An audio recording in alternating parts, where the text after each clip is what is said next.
ಶಾಲಾ ಆವರಣದಲ್ಲಿ ಈ ಬೋರ್ಡ್ನ ಹಾಕಿದ್ದೀರಲ್ಲ, ನಮಗೆ ಬಹಳ ಗೌರವ ಇದೆ, ಬಹಳ ಖುಷಿ ಇದೆ, ಮೆಚ್ಚುಗೆ ಇದೆ ನಿಮ್ಮ ಮೇಲೆ.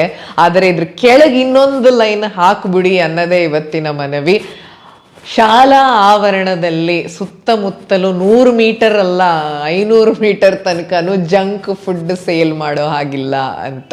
ಈಗ ಶ್ವಾಸಕೋಶದ ತೊಂದರೆ ಟೊಬ್ಯಾಕೋ, ಗುಟ್ಕಾ, ಸಿಗರೇಟಿಂದ ಆಗ್ತಿರೋ ಅಂಥದ್ದಕ್ಕಿಂತ ನಮ್ಮ ಮಕ್ಕಳು ಈ ಜಂಕ್ ಫುಡ್ ತಿಂದು ಹೆಲ್ತ್ ಹಾಳು ಮಾಡ್ಕೊಳ್ತಾ ಇದ್ದಾರಲ್ಲ ಈ ನಡುವೆ. ನಿಮಗೆ ನಾವು ಹೇಳಬೇಕಾಗೇ ಇಲ್ಲ, ನೀವು ನಮ್ಮ ಮಕ್ಕಳಿಗೆ ಪಾಠ ಮಾಡೋ ಅಂಥವ್ರು, ನಿಮಗೆ ಚೆನ್ನಾಗಿ ಗೊತ್ತು ಈಗ ಇದೆಲ್ಲ ತಿಂದರೆ ಆಗುವಂಥ ದುಷ್ಪರಿಣಾಮ ಏನು ಅಂತ. ರೋಗ ನಿರೋಧಕ ಶಕ್ತಿ, ಮಕ್ಕಳಲ್ಲಿ ಫೋಕಸ್ ಇರಲ್ಲ, ಶುಗರ್ ತಿಂದು ಹೈಪರ್ ಆಗ್ತಾರೆ, long term health issues, obesity, ಮತ್ತೊಂದು ಮಗದೊಂದು.